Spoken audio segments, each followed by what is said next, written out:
السلام علیکم ورحمۃ اللہ وبرکاتہ۔ انسان جو حالت اپنے لیے پسند کرتا ہے اس حالت میں رہتا ہے۔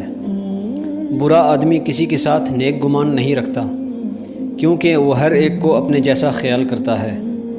علم مال سے بہتر ہے کیونکہ علم تمہاری حفاظت کرتا ہے اور تم مال کی حفاظت کرتے ہو۔